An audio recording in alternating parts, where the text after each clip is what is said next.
Salam, hər vaxtınız xeyir olsun Fərid bəy. Sualım budur rubrikasına xoş gəlmisiniz. Xoş gördük. Bugün sizə bir neçə sualımız olacaq. Birinci sualım belədir.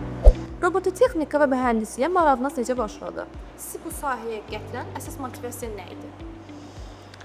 Gəlin belə başlayaq. Hər kəsin uşaqlıqda bir dönüm nöqtəsi olur, hansı ki, sırf həmin o baş vermiş şeylərə görə öz məqsədlərinizi təyin edirsiniz ki, bəs bu sahəyə yönəlməliyəm, bu işləri görəcəm gələcəkdə. Məndə də elə oldu ki, mən özüm rayonda yaşayırdım və deyək, həmişə televizorda baxırdım ki, belə robotlar və s. yığırlar, ya filmlərinə baxırdım və o vaxtından elə özümə məqsəd qoymuşdum ki, sırf belə robototexnika sahəsi üzrə getməyi planlayım. Atam da usta olduğundan evdə də bu sahə ilə bağlı belə işlər görürdük və sırf bu mənim üçün motivasiya olurdu. Elə balaca vaxtından deyək, 7-8-ci siniflərdən özüm üçün evdə balaca kardondan və taxtadan robotlar yığırdım, sistemlər yığırdım ki, hansı ki, hər hansı bir işi yerinə yetirir və yaxud da ki, bir oyuncaq maşının əvəzidir mənim üçün. O vaxtdan belə başladım robotları yığmağa.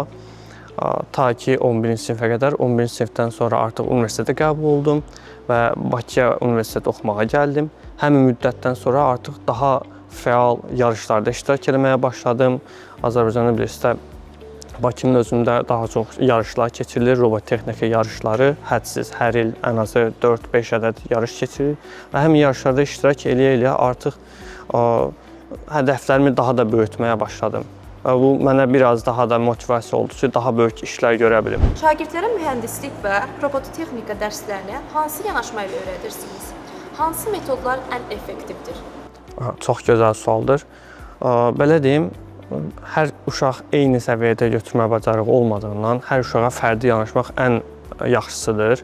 Məsələn, mən özüm keçdiyim dərslərdə həmişə edirəm. Məsələn, sinifdə 3 ədəd uşaq var, hərəsi tamam fərqli cür başa düşür dərsləri.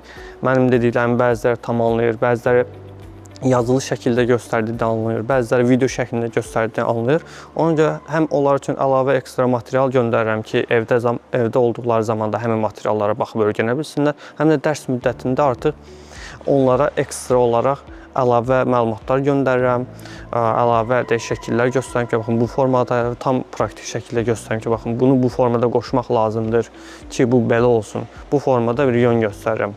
Hansı metod dediksə, mənə görə ən effektiv yol elə praktiki işləməlidir. Uşaqları bir müddət teoriya tərəfindən öyrətdikdən sonra artıq ancaq onları yarışlara hazırlaşdırıram. Yarışlara gedirlər, orada fiziki şəkildə yarana biləcək problemləri görürlər. Başlarına min cür problemlər gəlir və onları yarış müddətində həll etməyə çalışırlar və bu da uşaqların özlərini çox inkişaf elətdirir.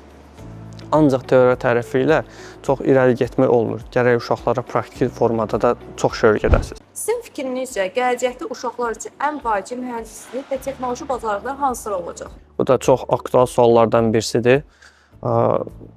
Bunu hardasa 4 il qabaq soruşsaydınız, tamam fərqli cür bir cavab verərdim. Çünki o zaman bu süni intellekt çox inkişaf etməmişdi və sırf ona görə mən dərdim həm elektronik, həm proqramlaşma bu yönümlü getmək çox üstünlük göstərərdi. Amma indiki dövrdə artıq ChatGPT olsun, başqa belə süni intellekt alətlərinə görə artıq proqramlaşmanı belə mükəmməl səviyyədə bilməyə çox ehtiyac yoxdur.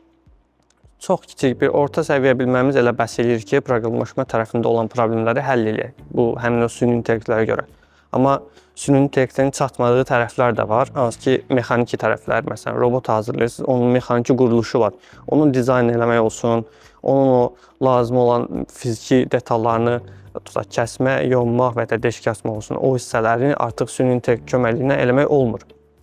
Həmçində elektronik tərəfində. Elektronik dövrələri artıq süni intellekt yığa bilmir. Gərək siz özünüz fiziki olaraq onu hazırlayasınız, testlərini aparasınız. Təşəkkürlər. Digər sualım isə belədir. Robototexnika və mühəndislik sahəsində başlamaq istəyən gənclərə və şagirdlərə nə tövsiyə edərdiniz? Bu da çox gözəl suallardan birisidir, hansı ki, hamı axtarır bu sualı. Ən qəşəng robototexnika ilə bağlı məlumatlar əslində internetdədir. Biraz xarici dil biliyimiz yaxşı olsa, ingilis dili və ya rus dili, zaten xarici mənbələrlə də onları öyrənmək olur ki, hansı ki, özüm elə öyrənmişəm. Mənim ingiliscim əvvəl zəif olduğuna görə ancaq türkcə materialları və Azərbaycanca materialları axtararaqdan öyrəndim. Daha sonra inkişaf elətdirdim həmin dillərimi və artıq YouTube-dan belə həmin lazım olan hissələri öyrənirdim və bu mənim çox işimə yarayırdı. Bundan başqa da yenə praktiki tərəf. Yəni siz çoxlu videolara baxa bilərsiniz və ya çoxlu deyək teoriya tərəfini öyrənə bilərsiniz kitablardan və ya da ayrı mənbələrdən. Amma praktik şəkildə onlarla işləmədinizsə, onlar sizin heç bir işinizə yaramayacaq. Gərək praktik şəkildə testlərinizi aparasınız, bəzi şeylər səhv eləyib, yanlış eləyib, yandırasınız və ya xarab edəsiniz ümumi.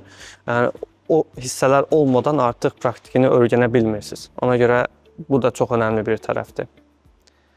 Məsləhət olaraq da əlavə deyə bilərəm ki, öz sözünü demiş, güclü bir mentor tapıb, onunla sürətli bir şəkildə bu teoriya tərəfini öyrəndikdən sonra ancaq yarışlara fokuslansa, elə o kifayət edər ki, çox qəşəng bir şəkildə robotik texnikaya giriş eləsin və belə də davam eləsin.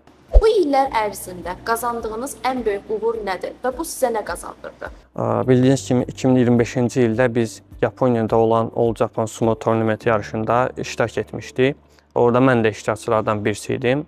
Hansı ki, həmin yarışa bütün dünyadan, fərqli ölkələrdən çempion olan robotlar gəlir orada bir-birləri ilə dönüşür ki, tam dünya çempionatında yer tuta bilsinlər. Və mən də o iştirakçılardan birisi idim. Onlardakı yarış adətlərinə görə biraz yarış sahəsi fərqli idi. Məsələn, normal sumo yarışlarının keçirildiyi bir ərazidə robot sumo yarışlarını keçirirdilər və aşağıda səhnə, hər kəs yuxarıdan əyləşirdi. Siz də düşürdünüz aşağı, sizin adınızı çəkirdilər və bütün zal qaranlıq olduğu halda sizin üstünüzə bir işıq tuturdular. Yəni o ümumi olaraq insanı çox həyəcanlandırırdı. Biraz da belə stressə düşürürsünüz ki, hər kəs sizə baxır, birdən nəsə yanlış olsa nə olar falan deyə. Yəni ən həyəcanlı hissəsi elə məncə odur. Digər yarışma hissələri də həm çox şey öyrədir, həm də çox həyəcanlandırır, amma ən əsası elə o ilkin təqdimat müddətində sizi təqdim edirlər. O hissələr insanı çox həyəcanlandırır. Öyrətmə məsələsində isə artıq deyək, zəif robotla qarşılaşmadığınıza görə ancaq qarşınıza güclü robotlar gəlir və həmin güclü robotlardan avtomatik siz çox şey öyrənirsiniz. Çünki həmin robot da zaten digər öz ölkəsində keçirilən yarışlarda yer tuta-tuta, neçə robotu deyək, qazana-qazana gəlib həmin səviyyəyə çıxıb və artıq onun da bildiyi şeylər sizin bildiklərinizdən bəzən çox olur, bəzən az olur və siz də onlardan nəsə öyrənirsiniz və ya da onlar sizdən nəsə öyrənir. Yəni, mənə görə ən belə çox qazandığım şey elə oradakı praktikam oldu. Onlardan digər həm Yapon komandalarından, həm fərqli millətin, fərqli ölkənin komandalarından çox şey öyrəndim. Çox sağ olun. Təşəkkür edirik Fərid bəy, təklifimizi qəbul edib gəldiyiniz üçün. Mən də çox təşəkkürlərimi bildirirəm ki, bizi bura dəvət etdiniz. Bundan başqa demək istəyirəm gənclərə bəzi sözlərim var ki, heç vaxt öz xəyallarından geri çəkilməsinlər. Özləri tam olaraq nə olmaq istəyirlərsə, hansı sahə üzrə getmək istəyirlərsə, həmin sahəyə fokuslansınlar.